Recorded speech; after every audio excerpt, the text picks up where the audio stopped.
Il y a peu de temps, je vous ai fait un épisode pour vous présenter ce qu'étaient les compacts experts. Et j'avais conclu cet épisode en vous disant que moi-même j'avais franchi le cap et que j'avais investi dans un de ces fameux appareils compacts experts.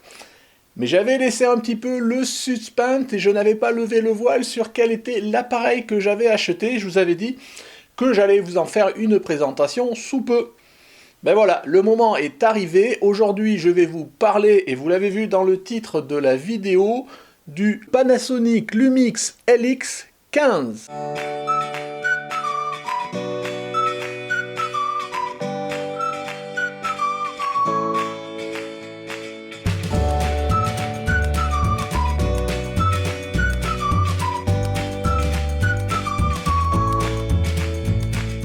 Bonjour, bienvenue sur Jaf Photographie. Donc aujourd'hui, un épisode de présentation de ce fameux appareil compact expert, le Lumix LX15 de Panasonic que j'ai acheté. Vous voyez, ça fait maintenant 3 semaines, je crois, quelque chose comme ça. Je vous avais promis des épisodes pour vous le présenter. Et en fait, vous n'aurez pas un épisode, vous aurez même 2 épisodes sur cet appareil-là parce que j'ai tellement de choses à vous dire que je pense que je vais couper l'épisode en 2. Donc dans une première partie, c'est ce que l'on va voir aujourd'hui dans cet épisode-là. Je vais vous présenter l'appareil, ses caractéristiques et on verra un petit peu en quoi ça peut être utile. Enfin, en quoi il a les fonctionnalités de compact expert. Donc globalement, comment on peut l'utiliser pour faire de la photographie avancée pour quelqu'un qui est habitué à utiliser, je dirais, un réflexe ou ce genre de choses. Donc de pouvoir débrayer et avoir la main mise sur ses paramètres. Donc ça sera la première partie. Je ne sais pas exactement où je la couperai, mais de façon générale, ce que je pense, c'est que dans une deuxième partie, je ferai une présentation rapide des fonctionnalités vidéo de ce petit appareil-là, parce qu'ils sont assez importantes, d'autant que ça fait partie, moi, pour des critères pour lesquels je l'ai acheté.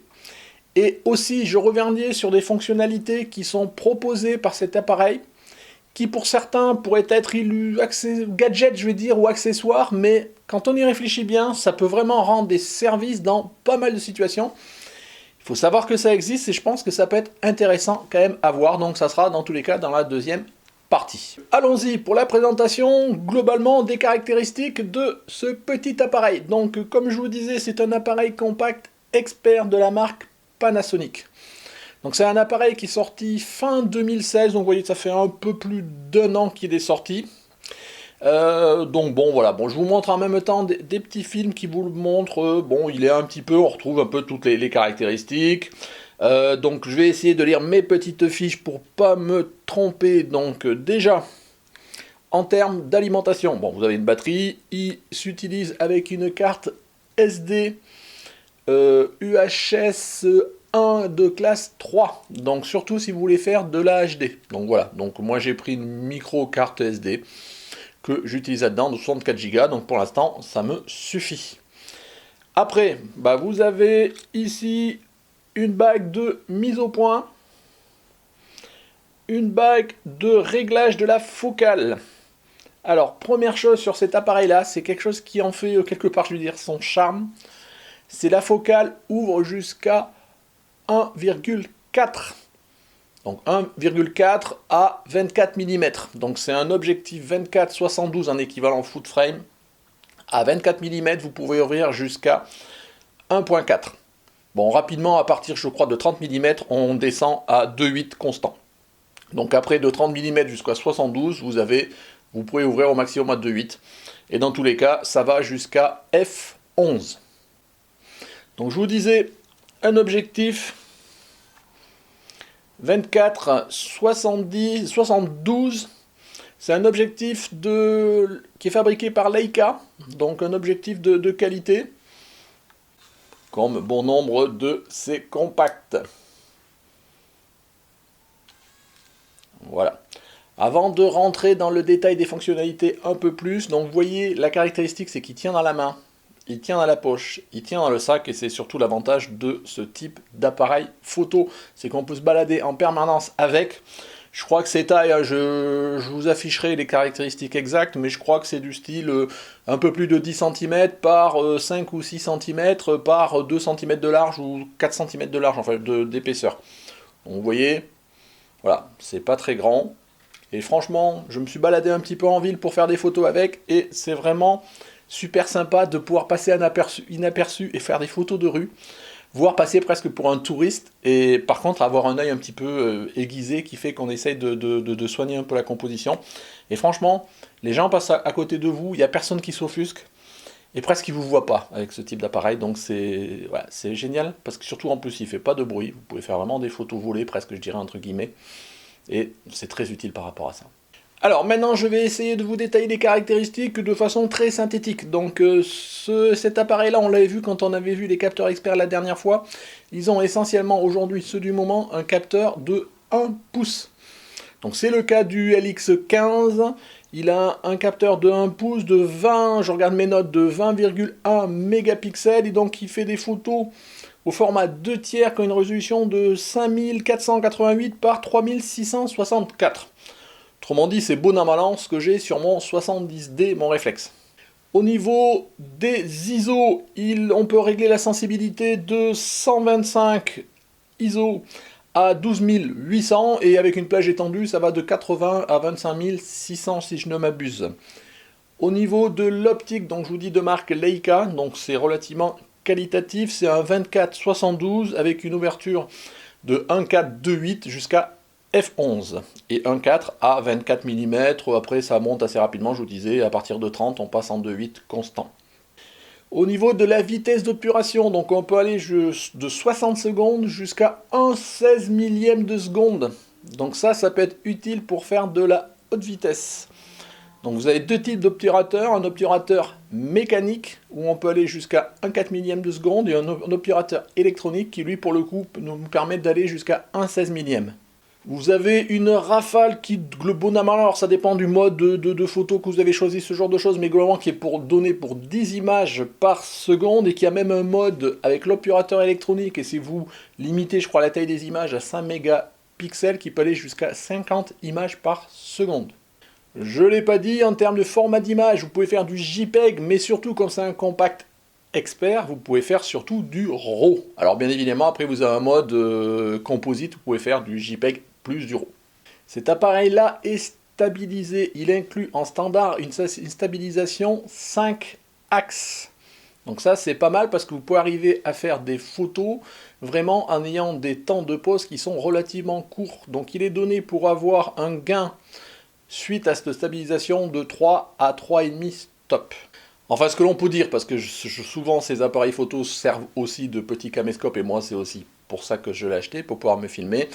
Il intègre en standard la vidéo 4K à 30 images par seconde. Et le Full HD, il peut aller jusqu'à soit 50 ou 60 images par seconde. Il a même un mode rapide qui peut aller jusqu'à 120 images par seconde. Donc voilà pour les présentations, je dirais, techniques. Au niveau du boîtier, je vous l'ai montré tout à l'heure. Et je vous montre pareil ici des présentations dont vous avez tout un tas de boutons qui permettent de faire les réglages. Vous avez un pas de vis qui permet de fixer votre appareil sur un trépied, dont vous pouvez l'utiliser voilà, pour vous filmer ou pour faire des photos, des poses longues, ce genre de choses.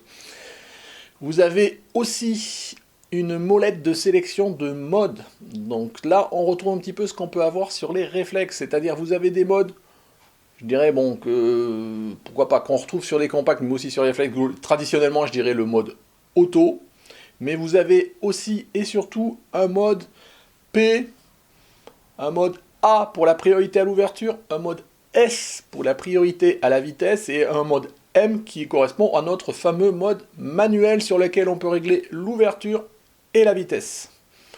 Plus les ISO, bien évidemment, dans notre fameux triangle d'exposition. Après, vous avez, et vous pouvez le voir à l'écran sur la molette, vous avez tout un tas d'autres modes qui sont sélectionnables. Donc vous avez le mode vidéo, je regarde mes petites notes, vous avez un mode personnalisable, donc ça peut être pratique. Vous avez un mode panorama, on y reviendra dans la deuxième partie de la vidéo. Vous avez un mode scène qui vous permet de choisir des types d'images en fonction de type de scène, et vous avez aussi un mode effet créatif qui vous permet d'appliquer des effets sur vos photos. Je rentrerai pas trop en détail dans ces deux derniers modes parce que quelque part c'est pas quelque chose que moi j'utilise de trop ou que je recherche non plus dans ce type d'appareil, que ce soit sur un réflexe, non plus sur ce type d'appareil compact, parce que moi ce qui m'intéresse c'est le côté expert. Donc je rentre pas dans le détail, vous laisserez aller regarder éventuellement sur le net si ces fonctionnalités-là vous intéressent. Au niveau connectique, rapidement maintenant, bon, ben vous avez juste une prise HDMI et une prise, je dirais, pour charger votre batterie, parce que vous êtes obligé de charger la batterie en branchant l'appareil, donc la batterie à l'intérieur de l'appareil. L'appareil n'est pas livré avec un chargeur de batterie. Bon, après vous pouvez l'acheter à côté, c'est ce que j'ai fait avec une batterie supplémentaire. Donc au niveau connectique, c'est le strict minimum. Ce qui pourrait manquer, enfin en tous les cas, moi ce qui aurait pu me manquer, mais bon, même si maintenant je peux faire, j'ai trouvé des solutions palliatives qui me permettent de, voilà, de me passer de cette partie-là. Ce qui manque vraiment, je pense que c'est une prise micro. Mais bon, on ne peut pas tout avoir. En termes de prise en main de l'appareil, ce que l'on peut dire, c'est que c'est petit. Donc on a toujours l'impression qu'on va le faire tomber. Donc Dragon indispensable, voilà, parce il n'y a pas un grand grip, c'est globalement tout en métal, c'est assez lourd, donc ça donne vraiment une impression de qualité, de robustesse, donc par rapport à ça, pas de problème. Mais comme c'est petit, ben on a toujours l'impression qu'on va le faire tomber. Donc hop, la Dragon, pour moi, c'est indispensable. Sinon, bon voilà, c'est un matériau qui est lisse. Il aurait pu manquer, notamment à ce niveau-là, d'un petit grip, ce genre de choses. Bon, pas de souci. Autre problématique, c'est par rapport aux boutons qui sont derrière. Quand on prend son appareil comme ça, on a tendance à, éventuellement, si on ne fait pas attention, appuyer sur les boutons, donc à déclencher des fonctions que l'on ne souhaite pas. Bon après voilà, c'est ce que l'on a, voilà, c'est petit, donc on ne peut pas tout avoir. Après, nous avons, hop, ici, un écran qui est tactile dans un premier temps. Donc ça c'est pratique, on peut tout régler directement sur l'écran. Et surtout inclinable, donc il est inclinable, hop, dans ce sens-là. Donc ça vous permet de regarder par-dessus ici, mais il est inclinable aussi jusqu'à 180 degrés là-dessus, et vous pouvez faire hop, alors je regarde ici, hop, pour vous montrer, voilà, vous pouvez faire des selfies, ou en tous les cas, vous filmez en ayant un retour vidéo, et donc ça, c'est aussi pour ça que j'ai pris ce type d'appareil photo. Ce qui est un peu dommage au niveau de l'écran, c'est que je vous dis, bon, il s'incline comme ça jusqu'en haut, mais par contre, il ne s'incline pas vers le bas. Donc ce qui est dommage, c'est que du coup, on ne peut pas l'utiliser pour faire des photos par-dessus l'épaule, quoi, tout en haut. Bon, voilà, toujours pareil, hein, c'est les limites, il faut les connaître. Alors je vous disais les caractéristiques de cet appareil, c'est qu'ils sont petits, ils sont légers, ils tiennent dans la poche, et je vous dis, bon moi vraiment je me suis baladé, alors j'avais pas dans une poche de pantalon, j'avais dans une petite poche, vous savez, de veste là, et je l'ai rentré, sorti régulièrement, et franchement c'était très pratique, et vous passez inaperçu, surtout quand vous mettez en plus un mode discret, le mode silencieux. Sinon, vous avez, je vous disais, ici, à ce niveau-là, vous pouvez régler, vous avez une bague de réglage de l'ouverture. Alors cette bague est un peu rude, donc c'est vrai, bon, ça, je pense qu'on prend l'habitude, mais elle est un petit peu, voilà, un petit peu dure à faire tourner, et puis l'inconvénient c'est qu'éventuellement, si on la loupe un petit peu, on peut avoir tendance à faire tourner la deuxième bague qui est la bague du zoom. Donc voilà, faut faire attention. Autre inconvénient, pas forcément de cet appareil photo là, mais de tous ces petits appareils, c'est que les boutons que vous avez de réglage sont très petits, et donc ils sont vraiment accessibles quand vous regardez et que vous appuyez sur votre bouton. Mais si vous êtes en train de viser, appuyer sur un bouton et trouver les fonctionnalités à l'aveuglette, ça devient un petit peu compliqué, sauf à peut-être avoir un peu plus de recul d'utilisation et de savoir où sont les boutons, mais bon, ça devient un peu plus compliqué parce qu'ils sont tout petits. Mais bon, j'en reviens toujours pareil, c'est pas un réflexe, c'est un petit appareil, on peut pas tout avoir. Donc je vous disais, ça fait un mois que je l'ai, donc depuis j'ai fait un petit peu une balade photo dans un jardin. J'ai fait une balade photo en ville, j'ai fait quelques photos en intérieur. Bon, je prétends pas encore tout à fait le maîtriser. Il y a pas mal de fonctionnalités encore, mais de façon générale, pour faire de la photo expert, c'est assez simple et c'est ce que nous allons voir maintenant. Alors, pour utiliser votre appareil photo en mode expert, quand j'appelle expert, c'est-à-dire qu'on va se focaliser sur les modes priorité ouverture, priorité vitesse et le mode manuel. On ne va pas se poser la question de tous les autres modes et éventuellement les modes automatiques. Donc par rapport à ça, c'est comme n'importe quel appareil photo. En fonction de ce que vous voulez faire, vous choisissez votre mode. Donc vous avez une molette dédiée, vous choisissez, là je choisis priorité ouverture ou mode manuel. Donc ça, c'est comme vous feriez sur votre réflexe. Après, vous choisissez votre ouverture. Donc le mode, c'est ici. L'ouverture, c'est ici, autour de l'objectif. Je vous l'ai montré tout à l'heure. Donc vous choisissez votre ouverture, je vais l'allumer comme ça, voilà. Éventuellement, vous choisissez votre zoom, donc avec une focale de 24-72, donc vous avez globalement un facteur de zoom qui est à peu près de 2 x 3. Après, vous choisissez vos ISO, donc c'est comme n'importe quel autre appareil. Donc là, j'ai pas de bouton pour choisir les ISO, il faut que j'aille dans un menu, mais il y a un certain nombre de menus rapides qui sont directement accessibles, ils sont paramétrables et accessibles directement de mon écran tactile, donc là, il suffit que j'aille, hop, j'ai une touche de fonction sur mon écran tactile, ISO, pouf, voilà, et je suis dans le réglage des ISO. Donc là, j'ai ma petite molette qui me permet de régler mes ISO, ok, je valide, donc vous voyez, quand on maîtrise, en quelques secondes, on règle les ISO, même si on n'a pas un bouton dédié. Une fois qu'on a réglé son ouverture, sa vitesse, ses ISO, le triangle d'exposition, on est prêt à shooter. On choisit sa scène, donc là je suis par exemple en priorité ouverture, donc j'ai choisi une ouverture de 1,4. Donc je suis forcément à 24 mm, donc mon grand angle. Et je peux y aller. Je vise et je shoot. Voilà, et vous voyez, vous n'avez rien entendu, je suis en mode silencieux. Les modes d'autofocus disponibles sont, comme sur tout bon réflexe, je dirais les modes standards. Vous avez l'autofocus continu, l'autofocus simple, une fois, et le mode hybride que l'on n'utilise jamais, ou en tous les cas, moi que j'utilise jamais. Donc vous retrouvez vos modes standards. Vous pouvez aussi débrayer les mécanismes et tomber dans une mise au point manuelle de votre mise au point.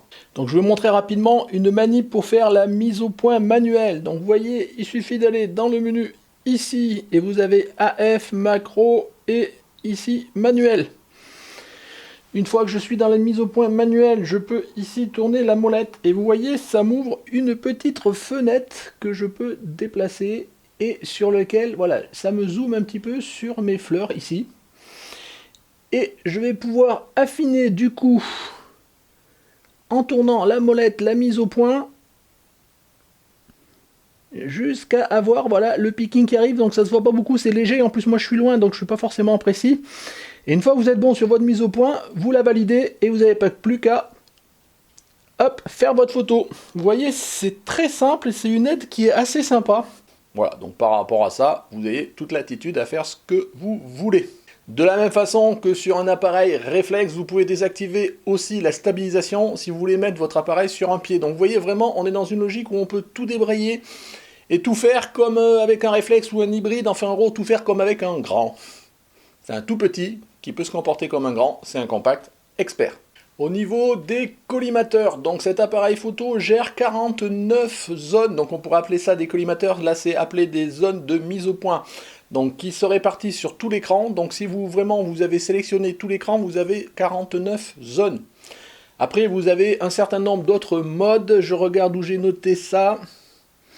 Un mode de personnalisation, donc vous pouvez rechercher, voilà, si un autre mode que j'avais oublié, c'est un mode pareil en termes d'autofocus, de détection d'un visage et de l'œil. Donc il va détecter le visage dans la scène et il va essayer de détecter l'œil. Donc ça c'est pratique si vous faites du portrait. On retrouve ça, enfin moi je l'ai vu souvent comme étant un avantage que l'on a notamment sur les hybrides Sony. Donc là on l'a aussi en standard. Donc après vous avez le mode global avec les 49 zones. Vous avez un mode de recherche où directement il va essayer vous allez cliquer sur un élément et derrière il va faire le suivi en AF continu pour suivre, je dirais sur je sais pas, une voiture qui passe, vous cliquez sur votre voiture, et il va la rechercher, il va toujours la suivre. Donc voilà le mode recherche. Vous avez un mode personnalisation multiple, vous pouvez choisir directement sur votre écran 1 ou N zones sur lesquelles vous voulez qu'il fasse l'autofocus. Vous avez un mode avec une zone, généralement celle du milieu, donc c'est l'équivalent un petit peu de quand vous sélectionnez votre collimateur du milieu, donc ça c'est standard, et vous avez une zone map précise, où là vous avez une petite croix, et vous pouvez zoomer pour vraiment dire c'est sur le pistil que je vais faire ma mise au point.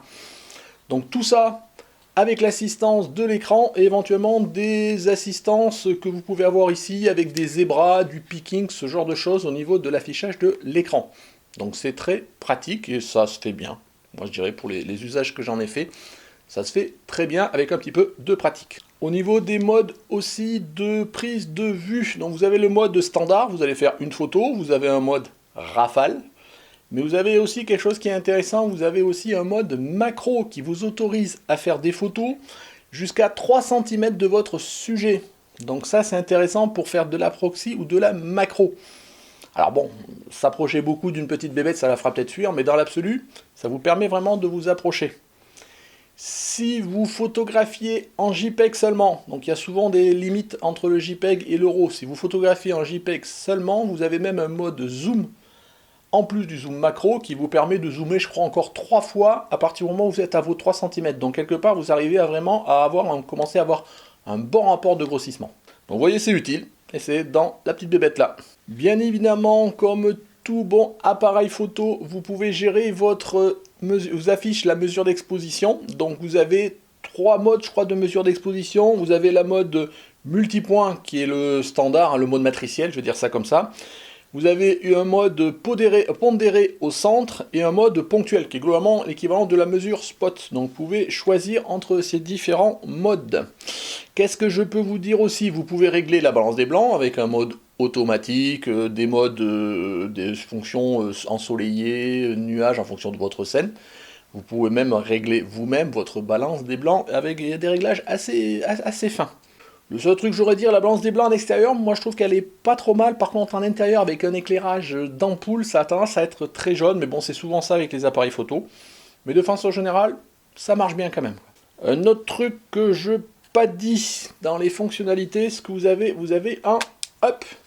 un petit flash ici qui est extractible, vous voyez, hop, qui se voit pas et que vous pouvez sortir et qui est un flash assez puissant et qui vous permet de faire vraiment un appoint de luminosité. D'autant que vous pouvez le régler ou pas, vous voyez, vers typiquement votre plafond, pour pouvoir éclairer le plafond. Donc c'est assez pratique. Bon, une des fonctionnalités que j'ai pas citées tout à l'heure quand j'ai cité les fonctionnalités de cet appareil photo là, que l'on pourrait lui reprocher, c'est le fait qu'il n'y ait pas de viseur électronique. Donc voilà, certains, qui sont bien plus chers, le proposent. Moi je l'ai pris en connaissance de cause. Franchement, ça me gêne pas, parce que c'est vrai qu'avec ce genre d'appareil, on a plutôt tendance à viser en regardant à travers l'écran. Donc je ne l'ai pas encore testé avec de grandes luminosités pour voir à quel moment est-ce que le réglage de l'écran suffira ou je serai un petit peu gêné.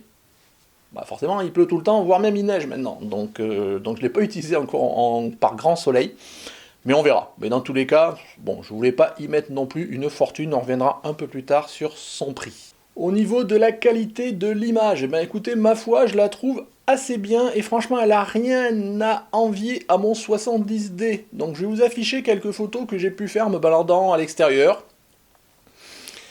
Franchement, la qualité est largement correcte avec ce type de capteur de 1 pouce. Donc ça vaut pas un 4 tiers, voire un APS-C, voire un full frame. Mais franchement, la qualité est plus que satisfaisante pour un appareil d'appoint.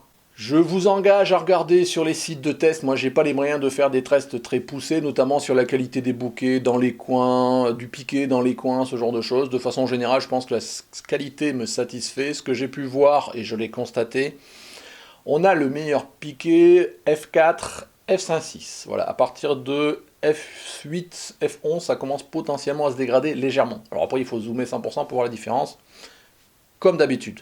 Ce que j'ai pu faire quand même, j'ai fait quelques séries de tests pour vous montrer. Alors la première série, c'était la montée et la gestion des ISO, qui, ma foi, n'est pas si mal que ça. Jusqu'à 1600 ISO, l'appareil, je trouve, s'en sort bien. Donc je vous affiche là les écrans. Donc j'ai fait une photo à 125 ISO, 200 ISO, 400 ISO, 800, 1600, 3200, 6400, et je suis allé jusqu'à 12800.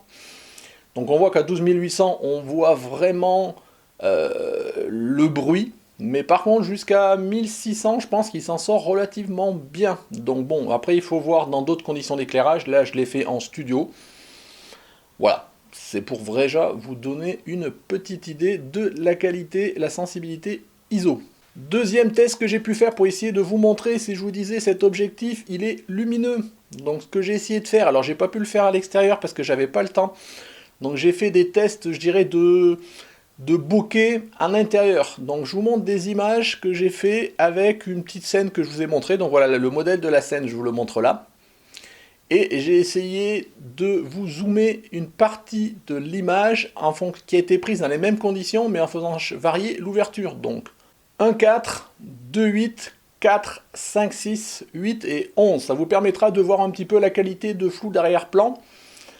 Même si l'image que vous avez en fond, c'est jamais qu'un tableau à Ludibon que j'ai pris, c'est pas les vraies photos, donc c'est pour ça qu'en termes de qualité, c'est pas non plus net à 100%, ça vaut pas une belle photo prise en extérieur, mais je vous dis, j'ai essayé de préparer, de vous faire quelques photos, je dirais, en studio, pour vous montrer un maximum d'éléments qui vous permettent de juger la qualité de cet appareil photo. Donc vous voyez, vraiment, on peut utiliser cet appareil comme aujourd'hui on pourrait le faire avec un réflexe ou un hybride haut de gamme. Alors la qualité vaut pas forcément si vous avez un 5D Mark III avec une série L dessus.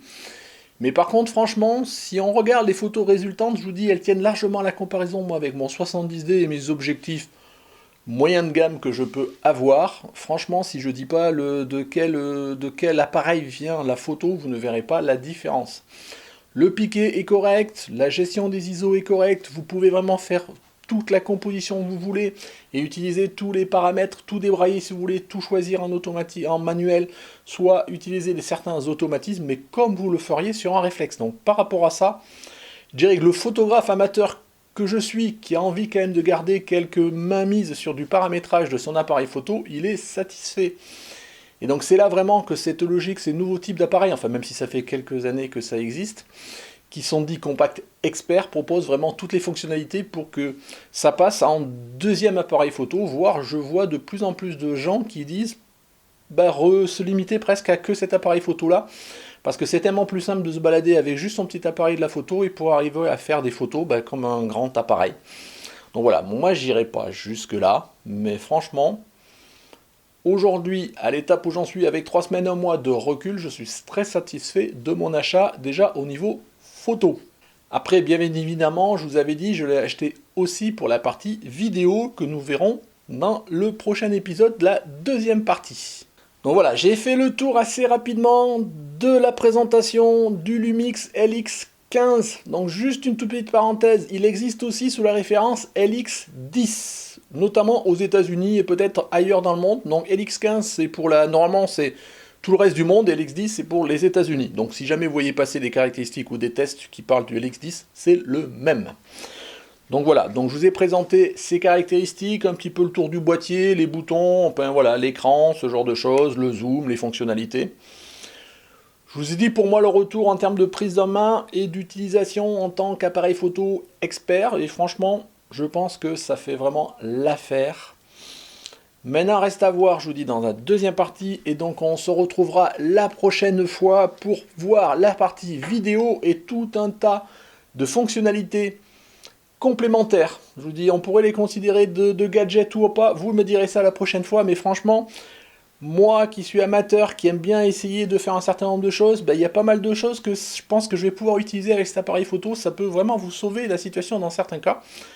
Donc je vous engage vraiment à regarder la suite au prochain épisode. Donc merci, si cet épisode vous a plu, je vous engage à mettre des pouces bleus comme d'habitude, éventuellement à le partager autour de vous dans vos réseaux sociaux. Un petit commentaire pour me dire ce que vous en pensez, voilà, si vous appréciez cet appareil-là ou pas. Et dans tous les cas, si vous n'êtes pas abonné, je vous engage à cliquer ici pour vous abonner. Si vous voulez soutenir la chaîne avec un petit pourboire, c'est ici le Tipeee.